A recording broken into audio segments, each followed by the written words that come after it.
Yeah. There's the impact of the global water crisis is it impacts people in many ways. And one of them is the fact there's still 1,000 children that die every day from having unsafe water. Another big impact is the fact that women and girls, mostly women and girls, have to haul water, have to walk long distances. And in fact, the estimate is that just in sub Saharan Africa, where 70% of the people are that don't have basic clean water access, women and girls in sub Saharan Africa have to walk 200 million hours every day hauling water. It takes something a little more to lead with impact. I'm Lisa Nichols, author of Something Extra, and this podcast was inspired by our daughter Allie, whose additional chromosome has shaped how I see people in leadership. Each episode features conversations with inspiring leaders from around the world about what truly defines how they lead and serve others. If you enjoyed today's conversation, please consider leaving a 5-star review. It helps more people discover the show. And if you'd like to go deeper, my book, Something Extra, is available on Amazon and through other major book retailers.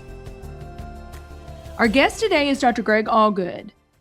Greg is the Vice President of Water and Health at World Vision, the largest Christian relief and development organization on the planet. A renowned toxicologist, he has spent decades leading massive, innovative global initiatives that have transformed millions of lives through access to safe drinking water, sanitation, and hygiene. Well, Greg Allgood, welcome to the Something Extra podcast. I have been so looking forward to this conversation with you, and I cannot wait to dig in and let our listeners know all the amazing things that you guys are doing. Well, thank you, Lisa. Thank you for the opportunity. Yes, thank you for making the time. And I have to give a special shout out to our good friend, Jim Bechtold. Yeah, Do you, Jim's a great encourager. So it's such an encourager, and yeah, I appreciate that he connected us. I do. I am too. I just think all people run through Jim Bechtold. You know, what is that? 7 degrees of separation from Kevin Bacon. Yeah, We should start at 2 degrees of separation from Jim Bechtold, right? But you and Jim know one another because you spent years together at P&G. I think you were there for 27 years. correct. Yes, yeah, and now Yeah. Jim's involved with us at World Vision as well. Yeah. Yes. And so now you're the VP of Water and Health for World Vision, and we're going to get all into that. But, I have to ask you, you've spent decades, Dr. Allgood, bringing clean water to millions of people. When someone asks you what you do today, what's the answer that you hope they will remember? That's a great question. Well, yeah, my purpose in life really has evolved a lot around helping provide clean water to people because I've been blessed to be able to go and see the need, see what happens when women and girls are hauling water long distances or people are sick, been in places where there's cholera outbreaks and helping to address that, helping save lives and transform lives with clean water is my purpose in my professional life. Yes. Well, and you founded the children's, I think it was called the Children's Safe Water, I think, The P&G at Children's Safe Drinking Water Program. Safe Yeah. Drinking Water Program, and you founded that. You were the founder of that when you were at P&G, right? So, Yeah, it was a sort of a radical idea. It focused on providing a little water purification packet that makes dirty water not only clear but purified. It kills the bacteria, the virus, the parasite, and takes out the parasites.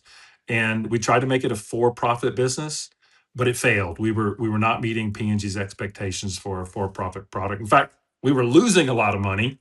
And I had this rather radical idea to create a not-for-profit business. And I like to say about every 185 years, P&G did something radically different, and this I happened to be there at the right time. But yeah, there was some battles in creating a not-for-profit business, probably rightfully so.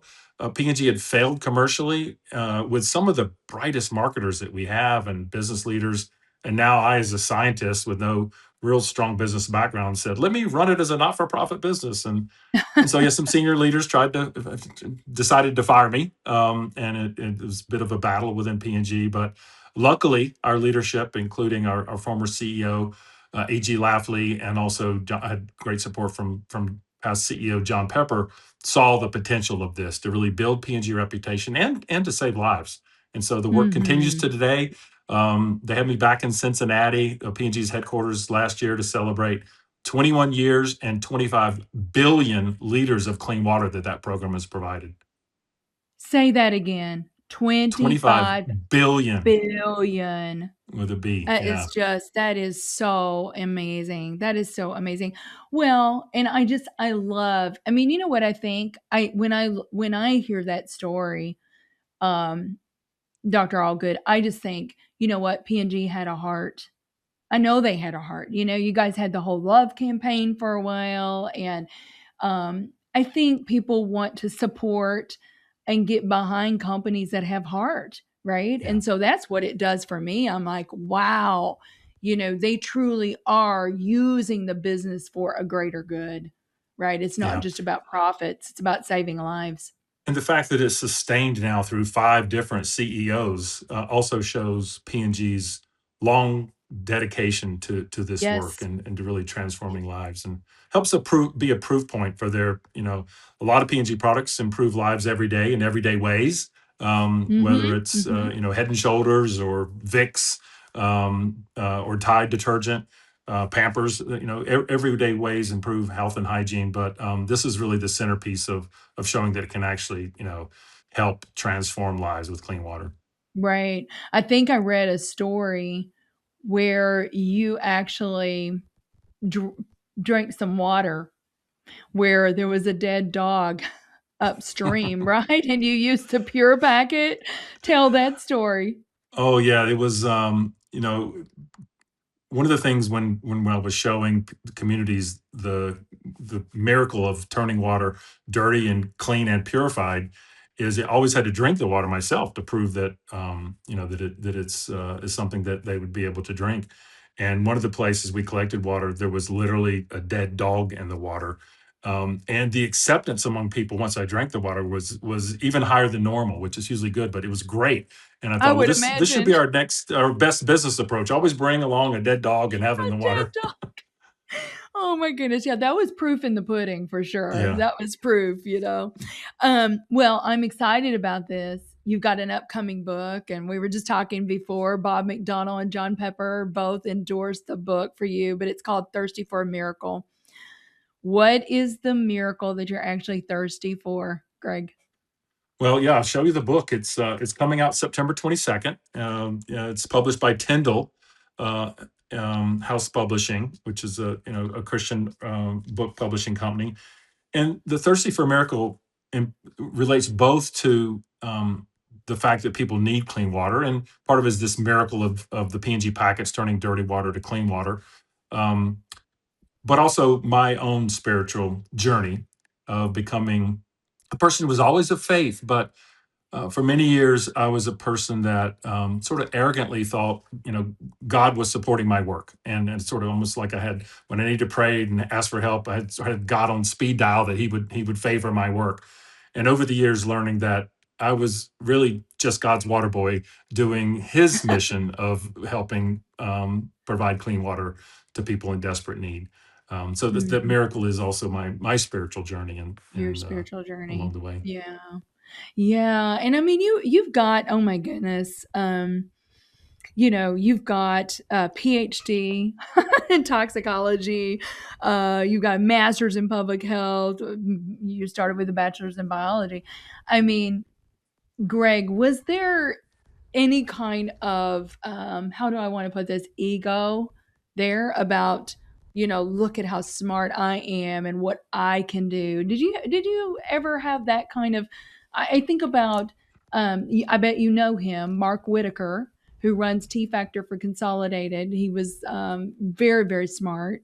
But he told me, he said, oh yeah, I was very smart. I was an executive when I was like 29 years old. And, you know, I mean, an ego kind of gets in the way a little bit sometimes. Do you have a Definitely story like does. And I've always been very ambitious. I mean, going back to, becoming an Eagle Scout at 13 and, excelling in academics and definitely ego gets in the way. And that was part of my journey in learning that um, when God can do it with or without me, and Yes, learning that I can be know when I can contribute and knowing when others can contribute, and that we all have the same mission. If you're surrounding yourself with people who have the same mission, you can achieve extraordinary things. So that's definitely been part of what I've learned over the years, and it's a really important lesson. I'm so grateful that God has given me a purpose that allows to channel that ambition into saving lives, instead of some other effort. absolutely. Absolutely. Um, I would love, and you kind of touched on it, Dr. Allgood, but I know when you and I had talked before, you told me this story about this documentary. And I think it's called The Long Walk for Water, that Yes. you were Yeah. involved in putting together. And I was so moved. In fact, I was so moved, I immediately came back and told Jenny Heel, my EA, I'm like, let me tell you what he told me. Tell our listeners about what they may not understand about what girls and women have to go through to get clean water. Can you tell that story? And you actually walked the walk yourself because you wanted to know what it was like. Yeah. So there's the impact of the global water crisis is it impacts people in many ways, and one of them is the fact there's still 1,000 children that die every day from having unsafe water. Another big impact is the fact that women and girls, mostly women and girls, have to haul water, have to walk long distances. And in fact, the estimate is that just in sub-Saharan Africa, where 70% of the people are that don't have clean water access, basic clean water access, women and girls in sub-Saharan Africa have to walk 200 million hours every day hauling water. And so I wanted people, Americans in particular, to understand the long walk for water that women and girls have to endure. And so World Vision was doing work in providing clean water access in a number of countries. And I said, before we provide clean water access, but knowing that these communities will get clean water access, let's really measure and record the long walk for water. And our idea was to make it so that people can relate, was to put smartwatches, to invite women in these countries to wear smartwatches as they did the long walk for water, because everyone's supposed to walk 10,000 steps, and counting their calories, counting their miles. And so it was a way to make Americans understand this long walk for water. So we did it in 4 countries. And when we got the data back, I asked the team to disaggregate the data. I wanted to see what community was walking the furthest for water, and I wanted to go back there with a film crew, and we did that. And of course, because this is a primarily a woman's issue, I picked a colleague, Lindsay Dean Ratchford, who's a World Vision employee, who has a passion for clean water, to go along so we could experience through Lindsay's eyes this journey. And two lovely, beautiful women that chose to do the walk again, because the time we did the walk, they had clean water access, and um, they shared with us that the physicality of the journey is incredible, and we got to experience that. But even more than the struggles in carrying the water is the dangers along the way. One of the women, Nomojine, had almost been killed by an elephant in the area. And the stress of and worry about their children. The children they have to many times the younger ones have Leave to leave at behind. home while they're walking Yes. for water. But Yes. Lisa, they were each carrying 44 pounds of water. They put a strap around the container of water and put it around their head and balanced the water on their back, and then pulled and dragged another 44 pounds each, 88 pounds of water. We walked through a dry riverbed, through a forest where these wild animals were. We saw cobra, elephants, then up a mountain, then down the other side of the mountain where they had to dig down into the sand to collect contaminated water and then haul the 88 pounds of water back. And so, yeah, I wrote and directed the Long Walk for Water documentary that shares the story of these two amazing women, and through Lindsay Dean Ratchford's eyes about this long walk for water. And the goal is to inspire action through all World Vision's Yes. work. So Yes. we want this to never have to happen again for women and girls. Absolutely. Well, and you and I talked about it because I was telling you about our work with OI, Opportunity International, that helps women get up on their feet with a business idea. But something that you said Dr. Allgood, that I had not really thought about before. You're like, these women don't have time to do anything but haul water. When you are Exactly. working, when you walking 200 out million hours a day, collectively, there's not time for that, or you're so exhausted. How could you even have the energy to start a business or anything? And I had really not thought about it in that light. So that's your purpose, is just to get water. Yeah. So even though World Vision is the world's leading non-governmental provider of clean water, we don't Hmm. stop with water. In fact, we actually don't even start with water. We start with people helping people understand that they're made in the image of a loving God and they're meant to be successful. God doesn't want them to live in extreme poverty, and so you deal with the hopelessness and apathy that's in many communities to one Right. of resourcefulness and thriving. Get that mindset change. Then, when you bring clean water access, you unleash, as you said, that time and energy, and wow, do you see things change once you provide clean water access in the community. But we don't stop there. Then we bring in our economic opportunity work, Hmm. to organize people into savings groups, to teach them business skills, and when needed, to provide microfinance, for example, through World Vision's leading microfinance group, Vision Fund. And when you put those together, mindset change, then providing clean water to unleash time and energy, and then economic development, you really see communities thrive.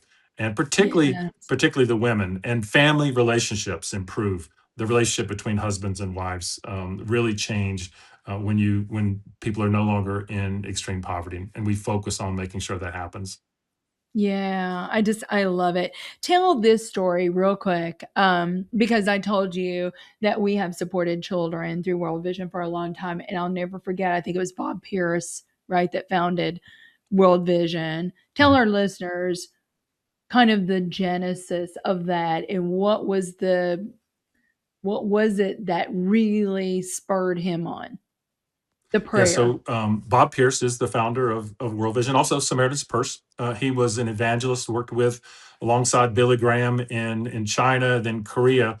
Evangelists were kicked out of China. They went to Korea, and at a revival in Korea, one of the uh, attendees, a young girl, Jade White, accepted Christ, and her family shunned her, and she went to an orphanage, and Bob Pierce happened to be visiting the orphanage, and a nun there said, what are you going to do about this girl who knows?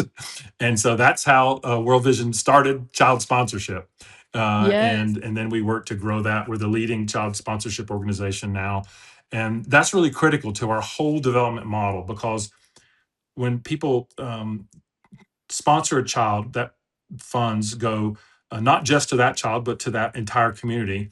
And we work in communities about the size of a county, typically about 50,000 people. That Hmm. child sponsorship funds allow us to have a presence with local staff in those communities for the long term, 10 to 12, 15 years in some cases. We work alongside the community so they can lift themselves out of extreme poverty. So we talked about the mindset change, then the water, then Yes. economic development. So child sponsorship is critical to that model. And on top of child sponsorship, we raise funds for water economic development. We're now in our fourth 5-year business plan for water. We've committed between That's 2022 awesome. and 2030 raise to provide clean water access to 30 million additional people. So it's just a huge And global effort. you've already provided to how many So right now? between 2016 and 20 and now, between Uh-huh. 2016 and now, we've reached 35 million people with clean water. To put that in perspective, that's like the population of Texas, except we're That's not operating in a incredible. place with good roads and infrastructure, working in the toughest to reach places on the planet, places like DR Congo and Ethiopia and Zambia. So, really tough to reach places, and 35 million people's lives have been changed because of the wonderful people who support World Vision and the World Vision staff who do the work. That is just so amazing. So amazing. Well, you started as a scientist. Did you ever think back then, Dr. Allgood, that would turn into your ministry and your purpose, as you've said? Did you ever think that? No, I definitely did not. My two people that really inspired me to try to think about doing something that would have a big impact were Jane Goodall and Jacques Cousteau. They were my heroes, and how they were both scientists, but also wanted to change the world for the better. So I had that inspiration, but I never dreamed I would be able to be blessed to be part of efforts that have reached millions of billions of people. I was blessed to be able to work with Jane Goodall and Jane Goodall Institute when I was at P&G. Oh, that's And awesome. also I hiked Kilimanjaro on a celebrity hike with Alexandra Cousteau. Jacques Cousteau had passed, but I got pretty darn close to either directly working with my heroes or the descendants of my heroes. That is so remarkable. That is awesome. Well, I tell you what, I've got pages and pages of questions for you, but we need to take a really quick break and we'll be right back with Dr. Greg Allgood on the Something Extra podcast.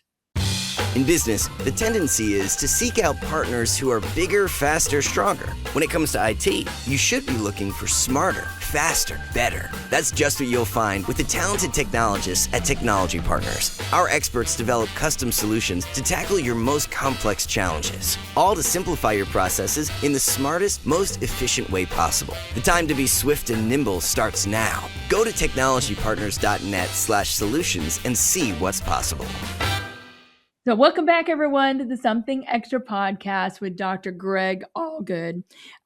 Greg, you've said that purpose often reveals itself one step at a time. One step at a time. What advice would you give to someone who is still searching for their purpose? Hmm.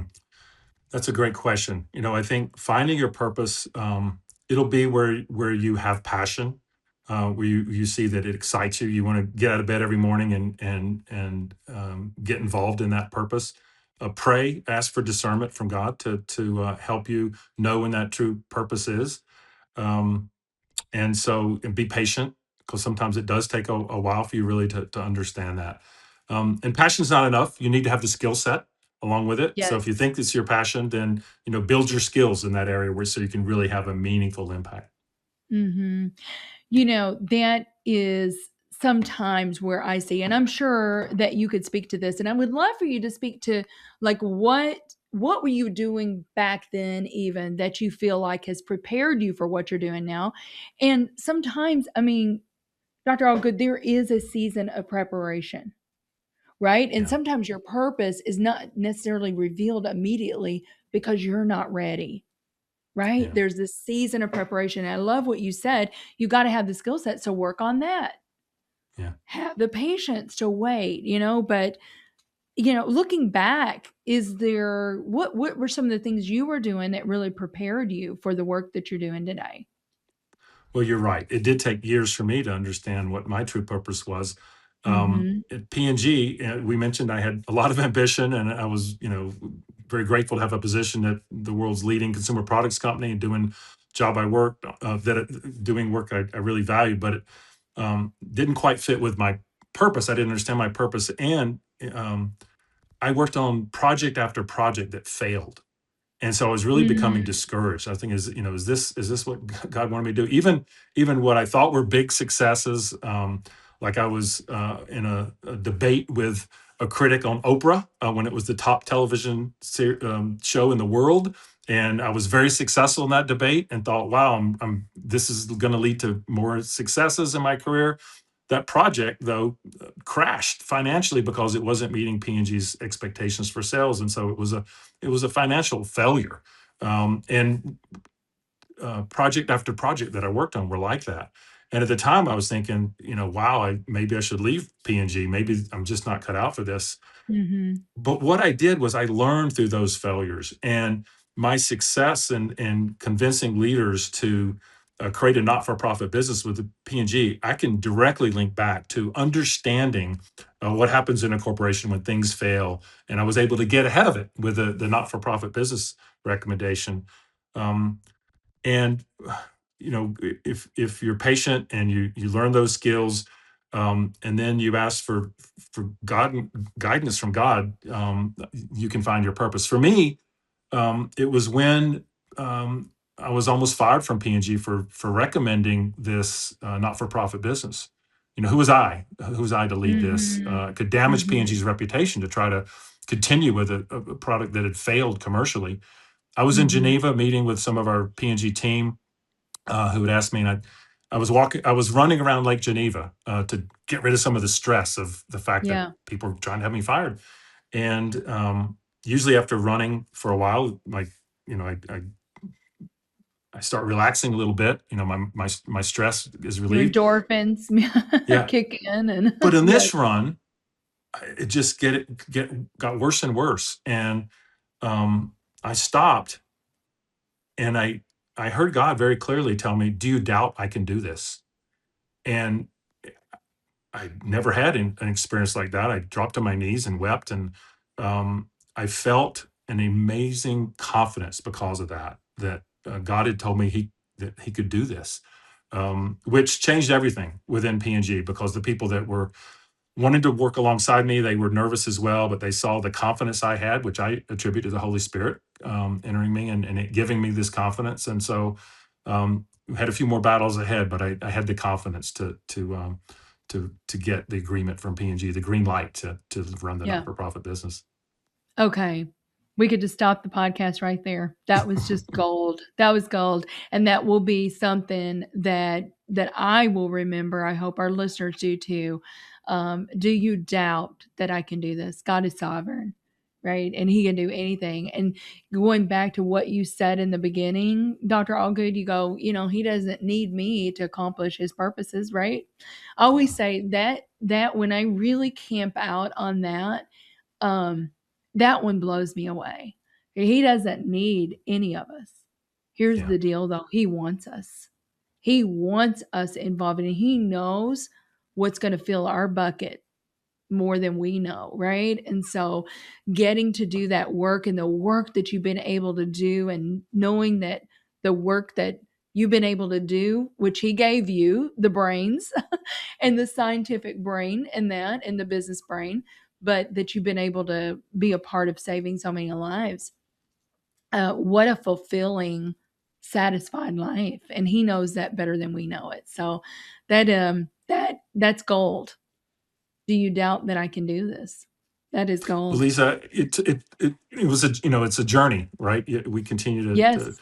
to struggle with our own ambitions, and for me, one of the things that happened at World Vision was after I was with World Vision for a while, we started missing our targets, and things got really bad. I had tried to get the organization to understand that we needed to change what we were doing. We were at risk of no longer being the leading provider of clean water, and and one of our biggest donors on a call said that they're not going to continue to fund our work. Um, Dave and Dana Dornsife have invested more than $150 million with us, but they saw our poor performance and said we're not going to continue to fund bad performance. And Mhm. it was a crisis for me, because their initial funding of our first business plan brought me to World Vision. And even more than that, I could see that these millions of people we're helping, we're not going to be able to help anymore if this spirals like it looks like Yes. it's spiraling. And the lesson I learned from that was that I was ineffective at getting the organization at that point to understand that we were headed this way. But when our biggest donor at the time said that they were having a problem, the organization under the leadership of Edgar Sandoval, our CEO, really created this as understood that this was a crisis, got the right people in place, changed some leadership, and got us back on track. And I didn't do that. I had nothing to Mhm. do with getting us back on track. In fact, I was not successful in getting the organization to understand initially. So that was an instance where I learned, in this case, God doesn't need me to do this. He needs other people to do it. Yeah. Yeah. That is so good. That's so good. Oh, wow. Well, let me ask you this. I mean, this dovetails right in. I mean, you guys, you've been successful, you and the team, of building these partnerships, right? I mean, and you just said what 150 million from this one family, but I think, and I could be wrong on my numbers, but like 1.6 billion, at least you're closing in on 2 billion. What do you think the secret is, Dr. Allgood, of getting people to rally around something bigger than themselves? And might I add, for people that they may never meet? Yes. Um, well, generosity has its rewards, right? We're wired to Yes. want to help other people, and so that's a big part of this. But giving people the opportunity to invest in something that we can show a track record of results, amazing impact, and then taking people to see the work. We run on average more than a trip every week to, whether it's to Central America to see our work in Honduras and Guatemala, or the many places we work in Sub-Saharan Africa, or in Asia, or the Middle East. And so helping people to see the work directly is something that will inspire folks. But we've also been blessed to be creative and come up with innovations to really appeal to people. And one of the ones I'd like to mention is innovation that we said is based on a couple of insights, two insights in particular. One is the fact that the global water crisis is something that is solvable. And that's not Mm-hmm. just Mm-hmm. hyperbole. It's not just aspirational statement. The world has reached 2.1 billion people with clean water since 2000, 2.1 billion, and there's about 700 million left to reach. So we've come much further than the way we have to go to solve this. This is a solvable crisis. That's the first Yes. insight. Yes. Second insight is the biggest reason people don't give to international development is they think the problems are too big. You're never really going to solve anything. You're never going to finish the job in things like providing clean water access. Um, so those two insights are actually opposing each other, right?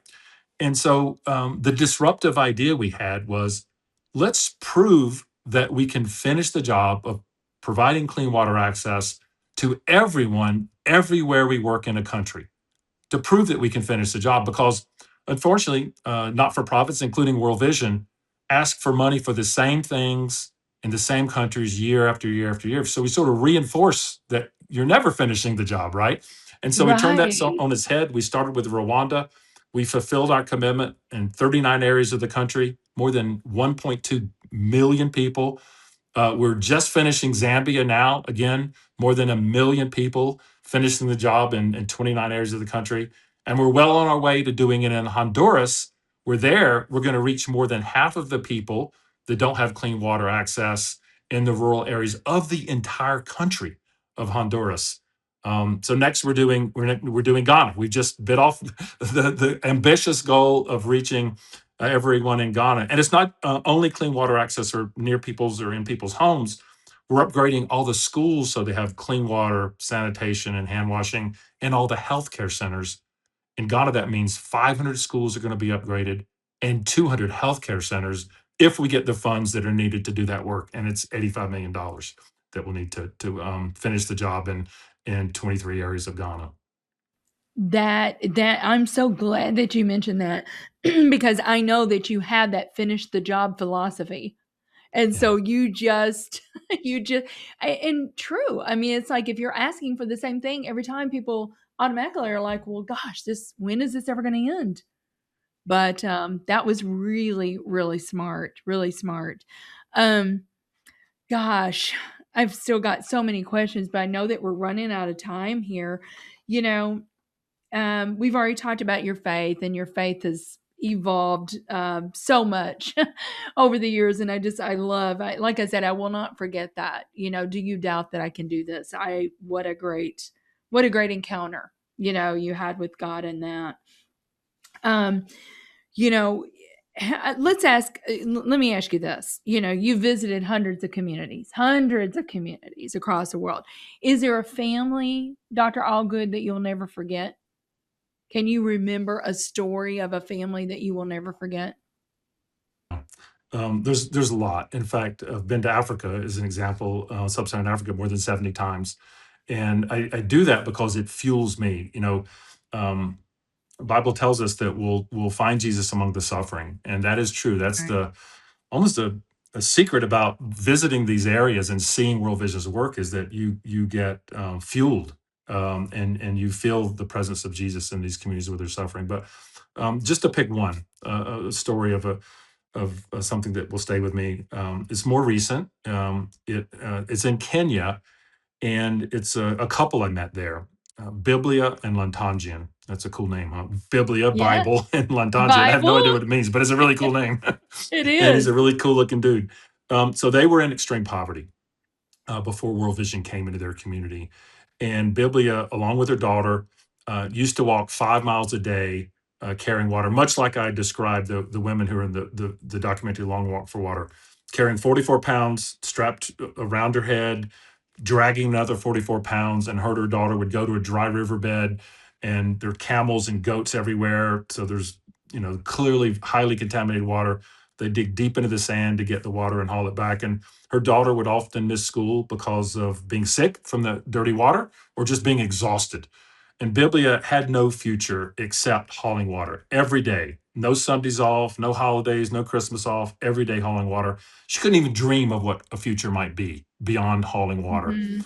Mhm. Then World Vision came in with our development model and helped her and her husband Lantangian understand they're made in the image of a loving God.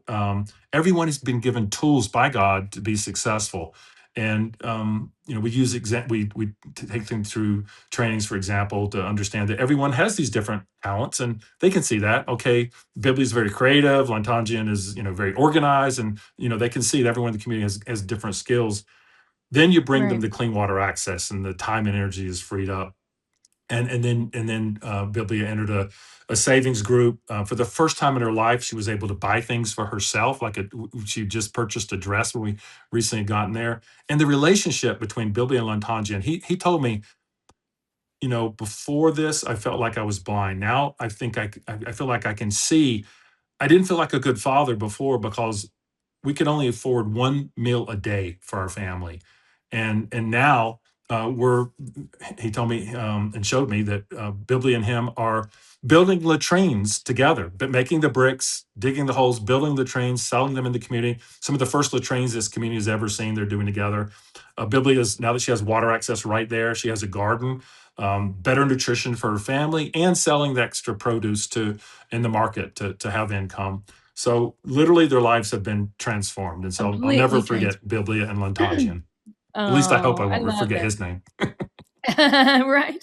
I love that story, and I bet you've just got thousands of those, right? So that's beautiful. If a CEO is listening right now, Dr. Allgood, and they want their company to make a greater impact in the world, where should they start? Well, having a company that not only has a short-term, focus that they need to have for shareholders, but having an eternal purpose by really being able to use their success in their business to help others is an extremely motivating thing for employees, for shareholders of the company. P&G is a great example of that. How they really make their purpose of improving lives of the world's people to come to life. And we have a number of companies that support World Vision that do that. One that comes to mind is RTI, Refined Technologies Incorporated. They have been a driver of our work in Honduras. They have the places they've reached with clean water through World Vision. Their conference rooms are named after these communities with pictures of the community. That's Through World awesome. Vision, they take trips to see the work. They take their associates down to see the work and come back and share with the employees. And it is a motivating effort that has helped propel them to success as an organization. And Mhm. so it's a great way to fuel your company's success, to really do something that is beyond the everyday to help people thrive. Yes. Oh, that's so good. So good. Well, let me do just a really fun little lightning round with you, and then we're going to talk about something extra. So, what is one word do you think? And I know that you've got 4 children and 4 grandchildren, Yeah, right? and a Maybe you've fifth got more. grandchild on the way. I was gonna say maybe you have one in the oven. I don't know, but that's awesome. Grands are such a blessing, aren't they? Mhm, they Um, are do you have a word? In one word, how would your family describe you? passionate. Passionate. Love it. What about your coworkers? Well, passionate. Passionate. Yeah. That's awesome. Do you have a favorite Bible verse? Oh, I was thirsty. You gave me something to drink. Matthew Oh, 25. that's a good one. Yes, he's like, "When have you done it to me? Do it to the least of these," right? And they're like, "When have we Yes. ever done that to you, Lord?" Um, well, most inspiring leader that you've ever met. And that might Well, be that would be hard to no. what Well, with apologies to all the other leaders, John Pepper at P&G Yes. has been a personal mentor to me, and I know hundreds, if not thousands, of others. But I'm blessed to call John a friend. He Mm, um, he he he really taught me about doing the right things in life. right. I love that. Do you have a best leadership book beside the Bible and beside your own that you go back to, the best leadership book that you've ever read? I mean, Well, there's a lot, but one of them is written. He happens to be a World Vision donor, but his name is Harmon Kong, and the book is Values Over Valuables, and it's based on the premise that 90% of wealth is not transferred to the third generation. 70% is lost by the second generation, and he says the way to address that is first of all being generous, with philanthropy, but yes. also really helping your family understand the principles that they want to value as a family. And for me, it's family, faith, finances, um, fun in my life, and so making sure that my actions align with those principles. And Harmon's Yeah. book does a wonderful job talking about values over valuables. I love that. Well, I'm getting that book today.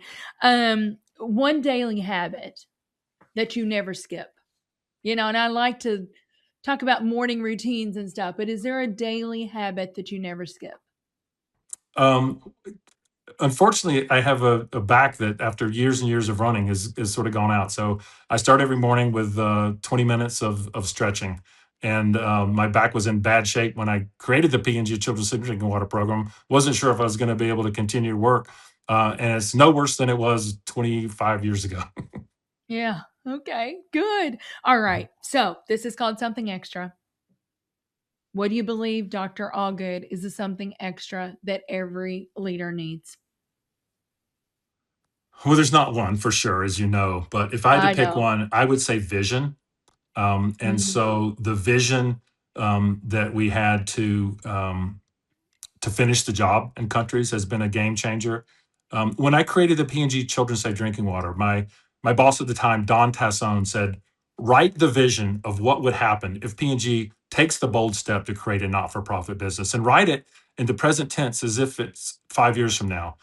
And I wrote it, and I really believe it was divinely inspired because it was far more reaching and had more things that we would achieve than I ever could have believed. And I didn't. But I feel it was divinely inspired to have this vision. I wrote it. It said the P&G effort would be praised by presidents and kings. We would provide 1 billion liters of clean water when, as a for-profit, we'd only provided 30 million liters. And John Pepper would come out of retirement to give the billionth liter away. Like mind-blowing stuff. Impossible to Yeah. believe it could happen. Every word came true. And so that vision helped us, have the inspiration to create this effort. Oh, that's beautiful. And it gives everyone something to align to, right? And something to aspire to. That's beautiful. Well, Greg, it has been such a pleasure to be with you on this. I cannot wait for our listeners to hear your story, to hear the World Vision story, to hear what you guys are doing in the world to make the world a better place. And I just appreciate your time.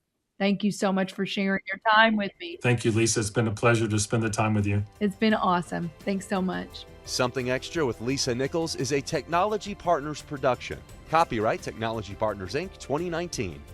To learn more about this week's guest, check out the show notes at tpi.co/podcast. If you enjoyed this episode, consider leaving us a review. Thank you for listening to Something Extra.